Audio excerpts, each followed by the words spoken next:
এই কথাটা আমার অনেক জায়গায় বলা হয় নাই, একটা মনে পড়ছে। অনেকে আমাদের কাছে দোয়া চায়, তো এজন্য একটা কথা আমি দেখেছি নোটে আছে। এমন একটা কথা, এটা হবে আজকের সবচেয়ে স্পেশাল আপনার জন্য, স্পেশাল কথা। যারা সৎ কাজ করেন তাদের জন্য স্পেশাল কথা। যারা দোয়া চান আমাদের কাছে, বড় বড় শেখদের পর্যন্ত হয়তো আপনাদের দোয়া পৌঁছে না, একটু দোয়া আল্লাহর কাছে একটু দোয়া করে দেবে, তাদের জন্য জেনে নেন। আপনি যদি সৎকর্মশীল হন, আপনি সালাত আদায় করেন, সৎ লোক যদি হন, আপনি আপনার ঘরেও যদি বসে থাকেন না, আপনি যদি মরে গিয়ে কবরের কোথাও চলে যান না, আকাশের কোথাও যদি আপনাকে লটকিয়ে রাখা হয়, এই পৃথিবীর মধ্যে যত মানুষ সৎ লোক আছে যারা দোয়া করে, তার একটা ভাগ আপনার কাছে পৌঁছে যাবে অটোমেটিকলি। আপনাকে চাইতে হবে না, অটোমেটিকলি পৌঁছে যাবে। জানেন এই কথা কোথায় আছে? ইমাম মুসলিম তার সালাতের অধ্যায়ে এই কথাটা এনেছেন। হাদিস নাম্বারটা আমি আপনাকে বলে দিই, যাতে আপনি গিয়ে খুঁজে পান বা বুঝতে আপনার জন্য সহজ হয়।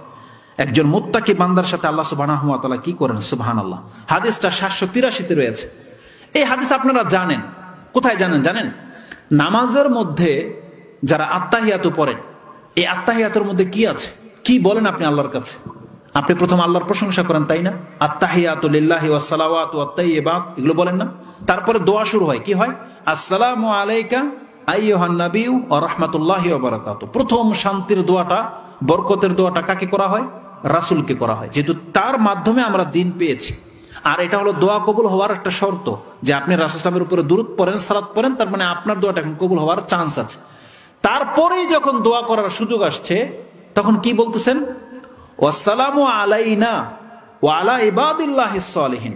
হে আল্লাহ, শান্তি হোক মুহাম্মদ সাল্লাল্লাহু আলাইহি ওয়াসাল্লামের উপরে।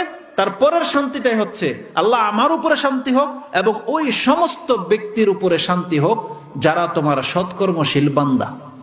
যখন কোনো ব্যক্তি নামাজের মাধ্যমে এই কথাটা বলে যে আসসালামু আলাইনা ওয়া আলা ইবাদিল্লাহিস সালিহিন, আল্লাহ তুমি আমার উপরে শান্তি নাজিল করো এবং ওই সমস্ত বান্দার উপরে যারা তোমার সৎ বান্দা, যারা সৎকর্ম করে, আল্লাহ তাদের উপরে সালাম পৌঁছে দাও। এটা আপনি নামাজে করলেন। আর এই দোয়া আপনি হিংসায় যে আমার জন্য আপনি দোয়া করবেন না, এটাও হবে না। কারণ এই দোয়া না করলে আপনার নামাজই হবে না, জানেন তো? আত্তাহিয়াতু না পড়লে আপনার নামাজ হবে? তাহলে আপনার নামাজই হবে না। আল্লাহ আপনাকে বাধ্য করে দিয়েছে, আপনি সৎকর্মশীলদের জন্য দোয়া আপনাকে করতেই হবে নামাজে, আপনি বাধ্য। রেজাল্ট কি? রাসূলুল্লাহ সাল্লাল্লাহু আলাইহি সাল্লাম বলছেন, যখন কোনো ব্যক্তি নামাজে এই কথাটা বলে, পৃথিবীতে আকাশে হোক জমিনে হোক, যেই জায়গায় আল্লাহর সৎকর্মশীল বান্দারা আছে, প্রথম আকাশে ফেরেশতারা আছে, এই জমিনে আমরা আছি, কোথায় কোন সৎলোক আছে কেউ জানে না, তাই না? রাসূলুল্লাহ বলছেন, এইযা ফাইদা কালাহা, যখন কোনো ব্যক্তি জুমলা বলে দেয়, আসাবাত কুল্লু আবদিন লিল্লাহি সালিহিনা ফিস সামাই ওয়াল আরদ, আল্লাহর কোন সৎ বান্দা আকাশের যেখানে থাকুক না কেন, জমিনের যেখানে থাকুক না কেন, কোন বান্দা যখন নামাজ এইভাবে শান্তির দোয়া করে দেয়, তার আমল নামায় আল্লাহ সেই দোয়া পৌঁছে দেয়। সুবহানাল্লাহ।